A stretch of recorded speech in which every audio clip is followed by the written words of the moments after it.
My own family tried to ruin my life with a vile lie, and the truth that finally came out was more twisted than I imagined. I, a 37-year-old man, have always been there for my family, especially my niece. She's 13, and her mom, my sister-in-law, has had a rough go of it since my brother passed a few years back. I stepped in where I could, helped with expenses, and made sure my niece didn't go without.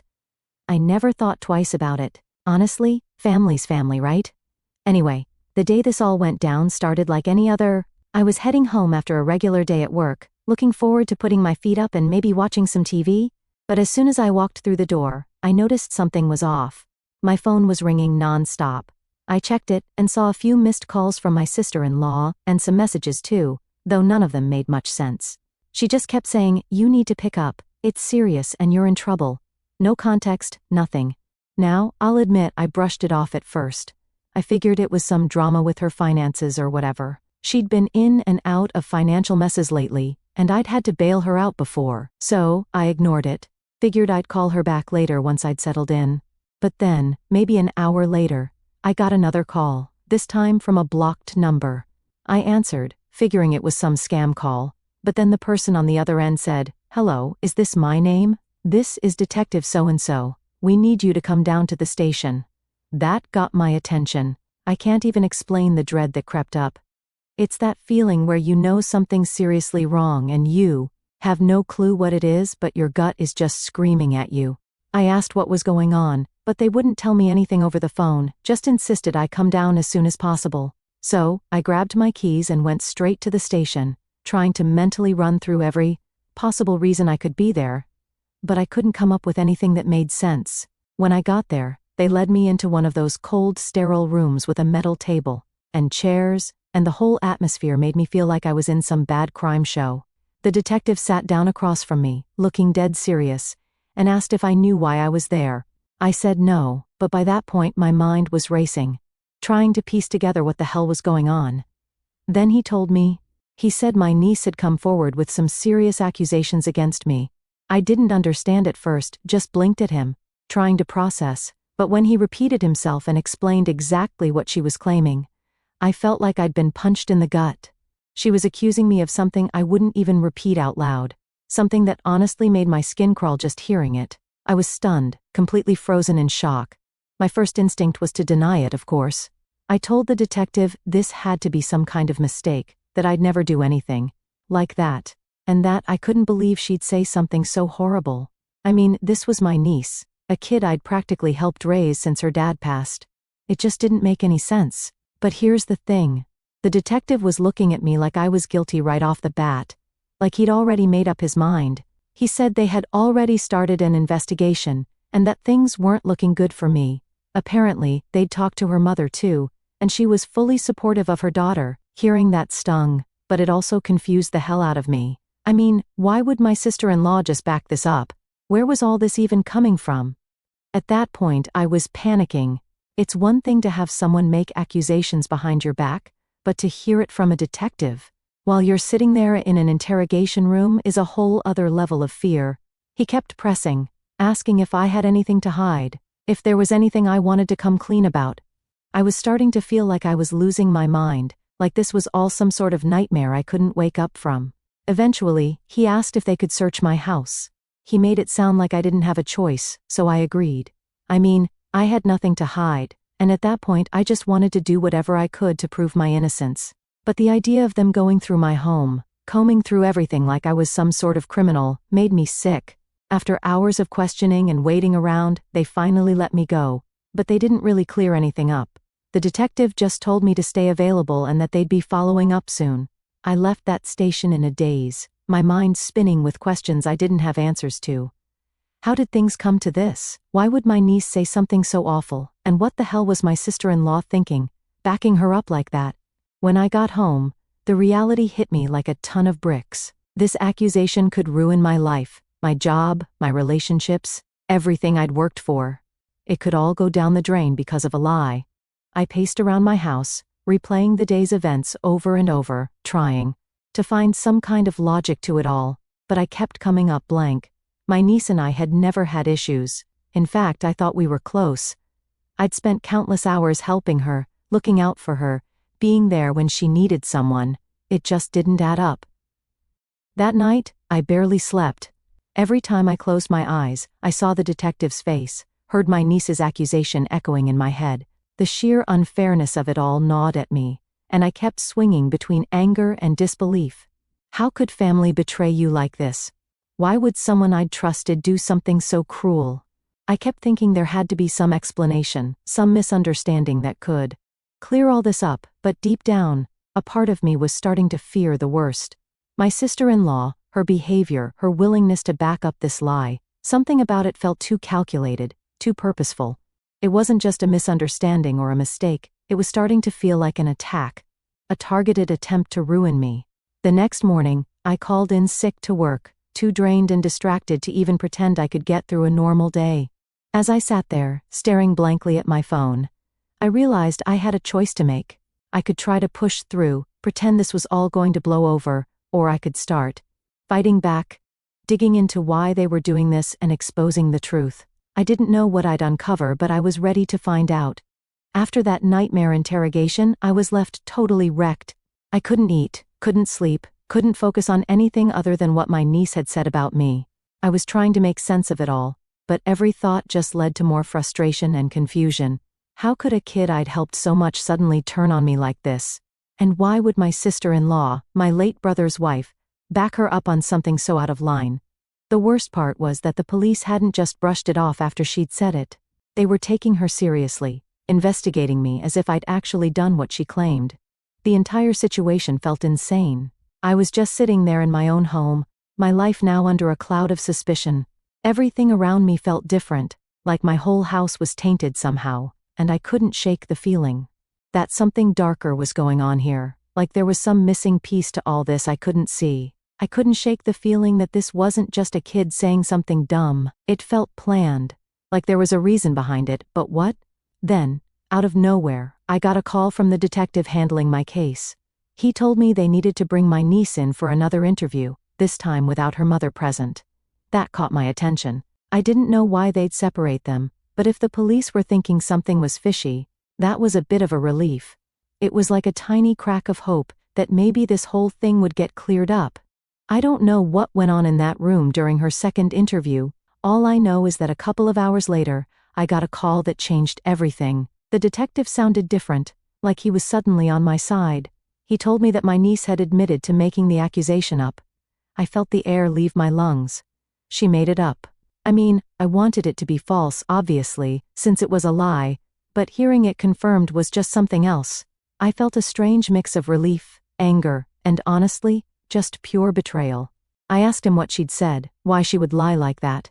But he said he couldn't give all the details over the phone. All he told me was that her mom, my sister-in-law, had pressured her into it. Hearing that, I can't describe it. There's this saying, blood is thicker than water, right? But in that moment, I felt like my own family had thrown me under the bus without a second thought. My sister-in-law had pushed her own daughter, her own kid, to lie and say that I'd done something unforgivable. For what? It didn't make any sense.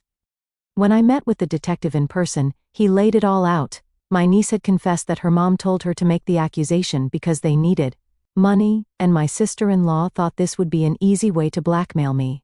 The entire plan was to force me into a corner where I'd be so scared of the damage to my reputation that I'd pay up, stay quiet, and save my own skin. I sat there, stunned, while he explained it. Every word was like a stab in the back. I'd always known that my sister-in-law had struggled with finances after my brother died. That's why I'd stepped in so many times to help. Groceries, clothes for my niece. A little extra here and there to make sure they were okay. And she turned that against me, weaponized it to try to squeeze even more money out of me. The detective explained that in her statement, my niece said she'd tried to push back at first. She knew it was wrong, she said, and she was scared to do it, but her mom had told her that they had no other options, that this was the only way. Imagine that, a 13-year-old being told by her own mother to do something so messed up because it was the only way. I was disgusted. I'd always thought I knew my sister-in-law. I mean, she's family. She married my brother, and when he passed, I felt like it was my duty to step in, to be there for them. But hearing how she manipulated her daughter into saying something that could destroy my entire life, I couldn't wrap my head around it. How desperate, how selfish do you have to be to put your kid through that?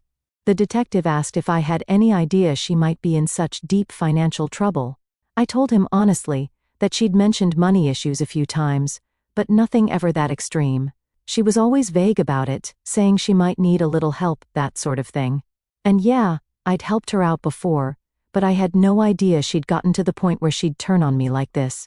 I couldn't sit still. My hands were shaking, my mind racing. I kept thinking about all the times I trusted her, let her into my life, into my home, and now, knowing she was capable of this level of betrayal, it was unreal. I'd heard of people backstabbing each other for money, but this was my family. I never thought it would happen to me, let alone from the people I'd been bending over backward to help. And then, there was my niece. I didn't know what to feel about her anymore. Part of me felt sorry for her. She's just a kid after all. But she'd still gone along with it. She'd still let those words leave her mouth, knowing full well what they could do to me.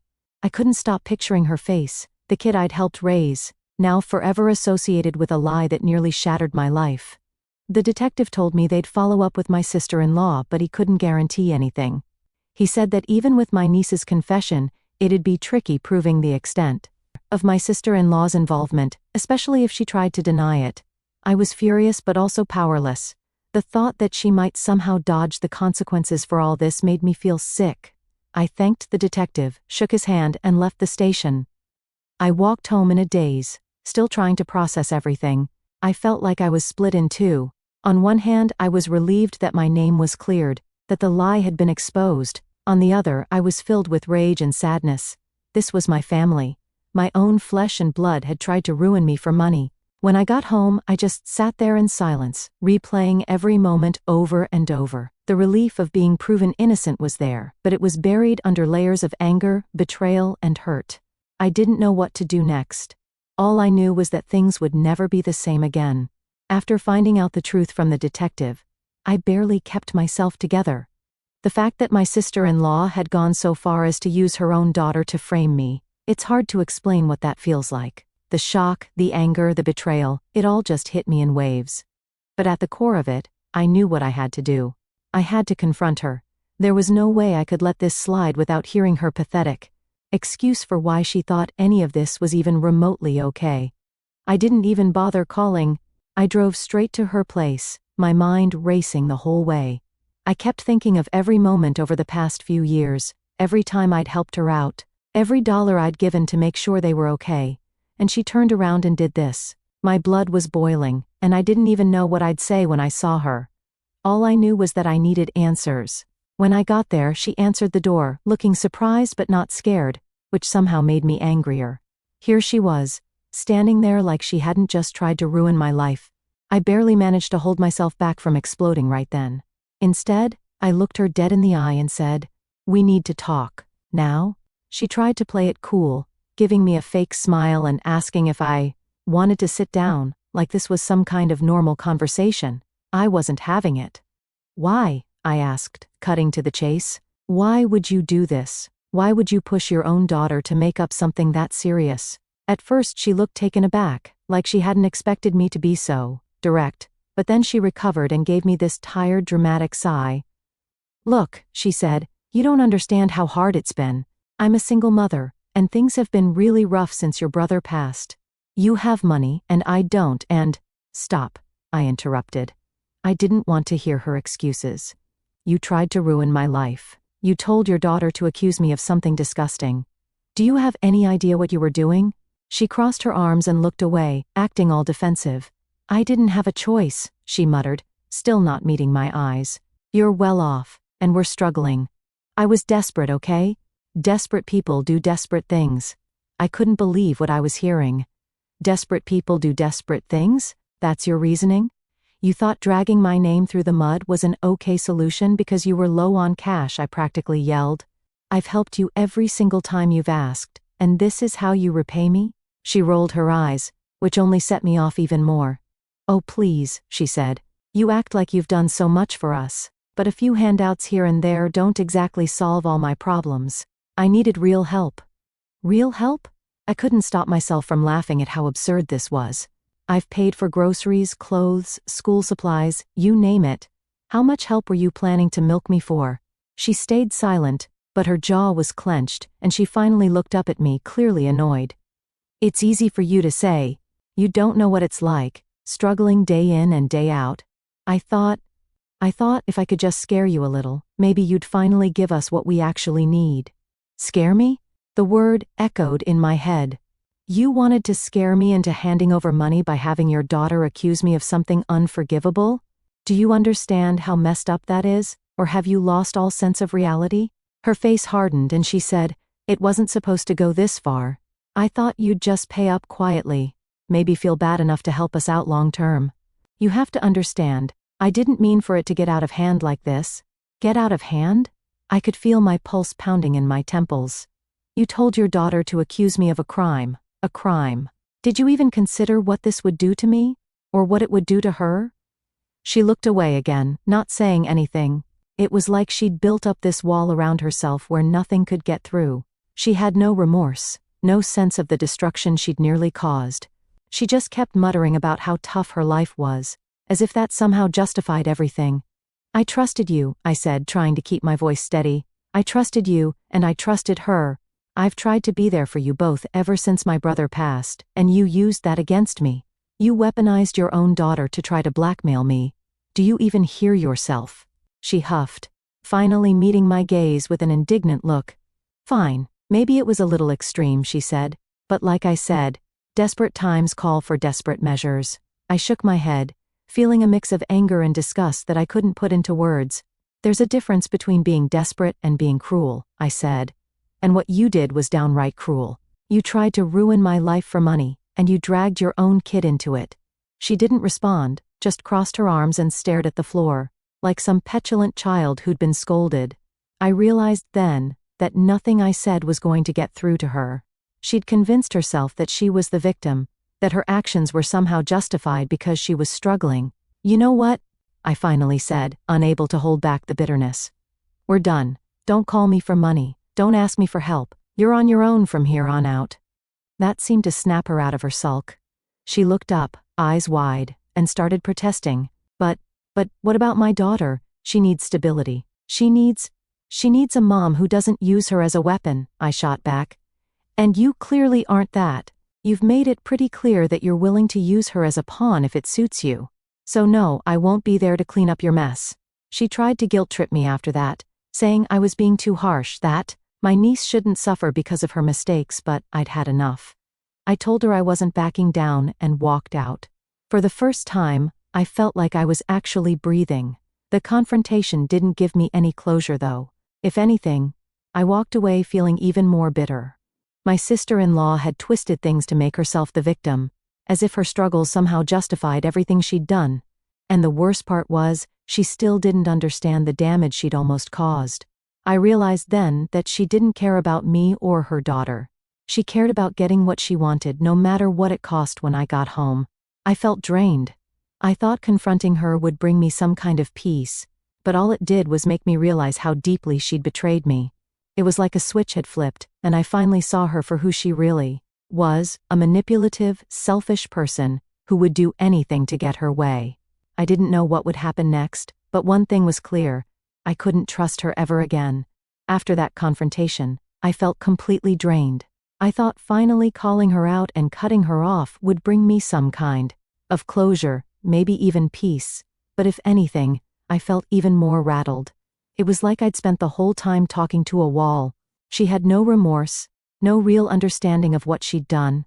The woman honestly thought she was the victim in all this. When I got home, I just sat in silence for a long time, replaying everything in my mind. I tried to brush it off, tell myself that I was free of her, that I didn't owe her anything anymore. But every time I thought of her twisted excuses, that lack of remorse in her eyes, something boiled up in me again. She'd almost ruined my life, using her own daughter to try to manipulate and extort me, and she acted like it was nothing, like I was the one being unreasonable for not handing over cash. That night, I barely slept. I kept thinking about the people I know, the people who might have heard about the accusations before they were cleared up. And even though the police had wrapped up the investigation with my name cleared, there was still this nagging feeling in the back of my mind that the damage was already done. People don't just forget things like that, even when the truth comes out. By morning, I knew what I had to do. I couldn't just let this go, not after what she'd tried to pull. It wasn't enough to cut her off and move on with my life. I had to hold her accountable. If she was willing to go this far once, who's to say she wouldn't try it again with someone else? And the worst part was, she dragged her own daughter into this mess. That kid deserved better than a mother who would teach her to lie and scheme to get what she wanted. I called the detective who'd handled my case and told him I wanted to press charges against her. He seemed a bit surprised at first, probably thinking that since the accusation had been proven false, I'd want to just move on. But when I told him everything she'd said during our confrontation, the blackmail, the manipulation, the way she pressured her daughter, he understood. He asked if I was sure, warned me that pressing charges wouldn't be easy, that it would be a drawn-out process, and I'd probably have to relive a lot of what had happened. I knew that, and yeah, it scared me, knowing I'd be diving back into the mess I'd just barely crawled out of. But the more I thought about it, the more I realized I couldn't let fear keep me from doing the right thing. So, I told him I was sure, absolutely. This wasn't just for me, it was for my niece too. That kid needed a wake-up call, something to show her that actions have consequences, even when you're being pressured by the person you trust most. And I hoped, maybe, it'd be a wake-up call for my sister-in-law as well. Though, honestly, I doubted she'd ever truly get it. The next few weeks were tense. The police had to go over everything again, take my statement in more detail, even ask me about past times I'd helped her financially. I had to drag up memories I'd tried to forget, and it was tough. But I kept reminding myself why I was doing it. I had to make sure this didn't happen to anyone else. I had to protect myself and anyone else who might have been her next target. Then, finally, the day came. The police showed up at her door and arrested her. I'll be honest, I didn't think I'd feel anything but relief, but the reality of it hit harder than I expected. This was still my family after all, my late brother's wife, my niece's mother. And now she was being taken away in handcuffs because of her own actions. But the thought of what she almost did to me, how close she'd come to wrecking my life, kept me grounded. This was on her. A few people heard about the arrest, of course. Family talk spreads like wildfire. I got calls from relatives asking what happened, telling me I was out of line, saying I should have just let it go. But I explained everything, from the accusation to the blackmail, and for the most part, people started to see things my way.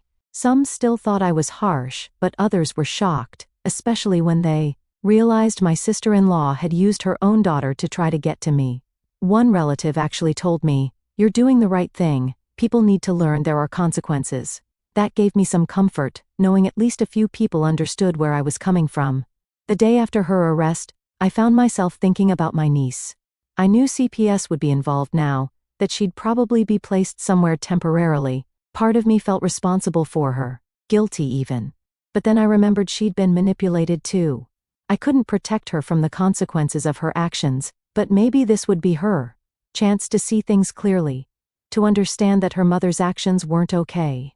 But no matter how much I tried to rationalize it, it still stung. I had cared for that kid, treated her like my own, and she'd gone along with her mom's scheme without any thought for what it would do to me. It's not something you just get over. In the weeks that followed, I focused on rebuilding, trying to get back to some kind of normalcy. But the whole experience had left its mark. I was more cautious now, more guarded. Family didn't mean the same thing it used to. I'd learned the hard way that loyalty can be one-sided, and people you trust can turn on you for reasons you'll never understand. When I look back on that decision to press charges, there's no regret. I did what I had to do.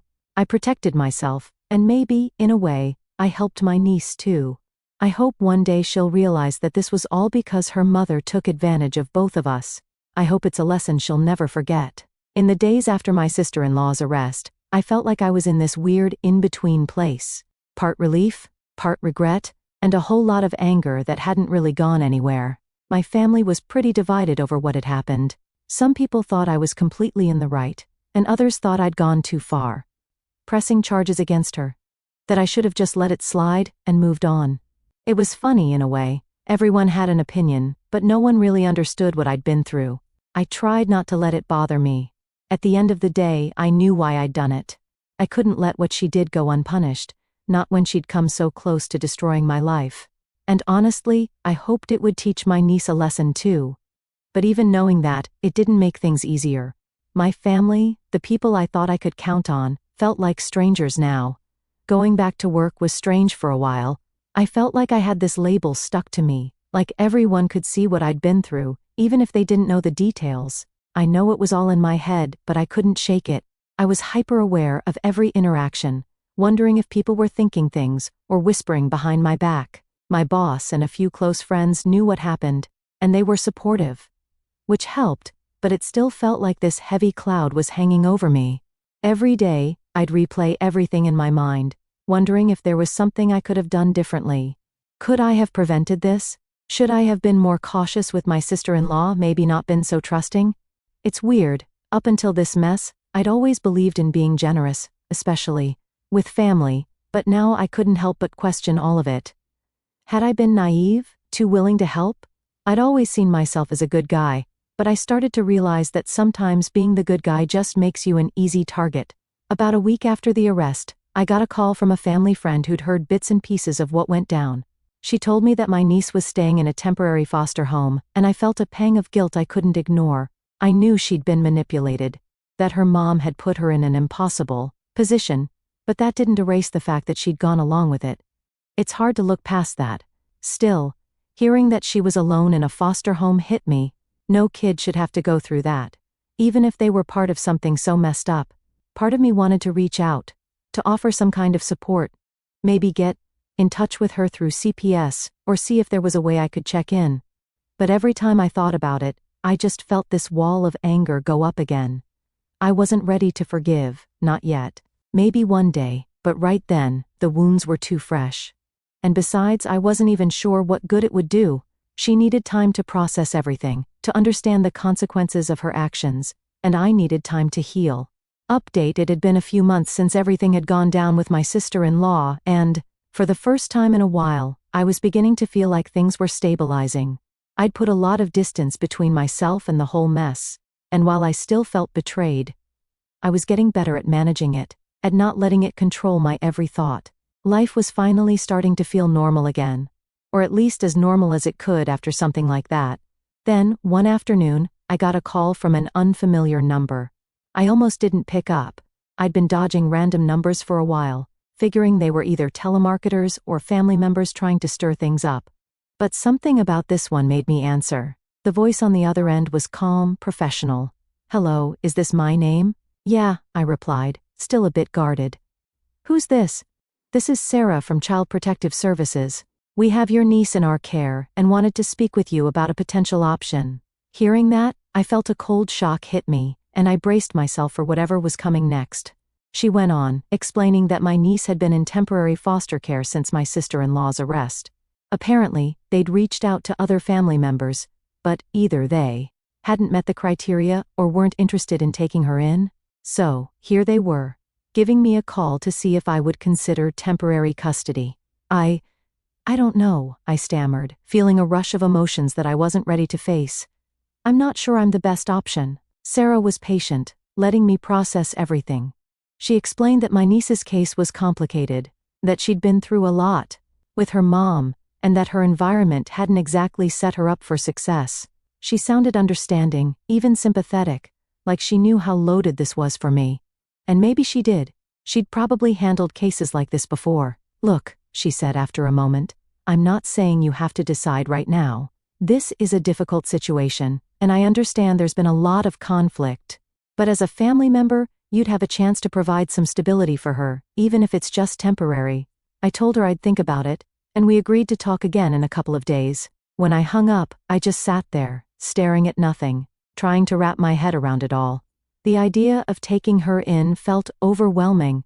Part of me wanted to help her. She was just a kid, and she'd been through a mess of her own. But another part of me couldn't shake the hurt and betrayal of what she'd done, even if her mom had pressured her into it. The next couple of days were a whirlwind. I couldn't focus on work, couldn't really sleep either. The decision hung over me like a weight, making everything else feel insignificant. I kept going back and forth, trying to weigh the options. On one hand, she was still my niece. Despite everything that had happened, I'd watched her grow up. I remembered birthdays, holidays, the times I'd brought over gifts, and groceries, knowing her mom was struggling to make ends meet. I'd cared about her as if she were my own daughter, and I couldn't deny that part of me still wanted to protect her, to make sure she had a shot at a decent life. I tried to convince myself that maybe, in the right environment, she'd have a chance to grow beyond what her mom had done, but on the other hand, I couldn't. I'd forget what she'd done. The accusation, the investigation, the sleepless nights and constant anxiety, the feeling of being on trial in my own life, the way she'd looked at me with that cold, rehearsed gaze, saying things that had nearly destroyed me. It was hard to see her as an innocent kid after that, no matter how much I told myself she'd been manipulated. Part of me knew she was just a pawn, that she'd done what she was told, but that didn't erase the damage.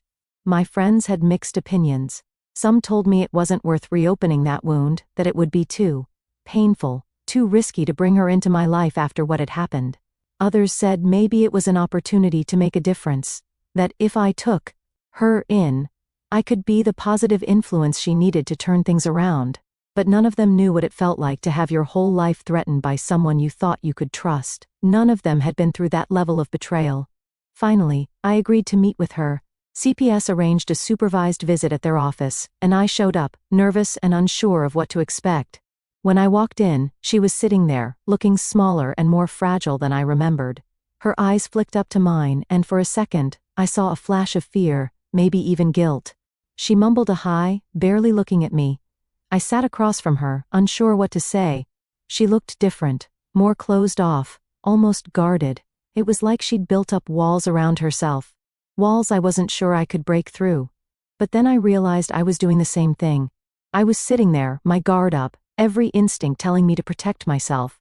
I cleared my throat, trying to start the conversation. "How are you holding up?" It was all I could think to say. She shrugged, not meeting my eyes. "It's okay, I guess. Different." There was a pause, and then she added, barely a whisper, "I'm sorry." Hearing those words, I felt something tighten in my chest. I'd been waiting for an apology, hoping she'd own up to what had happened, but now that she'd said it, it felt hollow, or maybe it was me that was hollow. I couldn't tell anymore. We sat there in silence, both of us awkward, unsure. When the visit ended, CPS asked if I'd come to a decision. I told them I needed a little more time. But on the drive home, I realized I already knew my answer. I wanted to help her, I really did, but I also knew that having her in my life, under my roof, would be a constant reminder of everything I'd been through. I'd always wonder if I could trust her, if she was really sorry or just doing what she thought I wanted to hear. And that's no way to build a home. So, a few days later I called Sarah back and told her my decision. I wouldn't be taking her in. It wasn't an easy choice, and it definitely wasn't the one I'd imagined I'd ever have to make, but after everything, I needed to protect myself too. I hoped maybe that she'd find a place where she could learn from what had happened, where she could start fresh without the weight of her mom's mistakes hanging over her. It's hard to say goodbye to family, but sometimes you have to let go to move forward.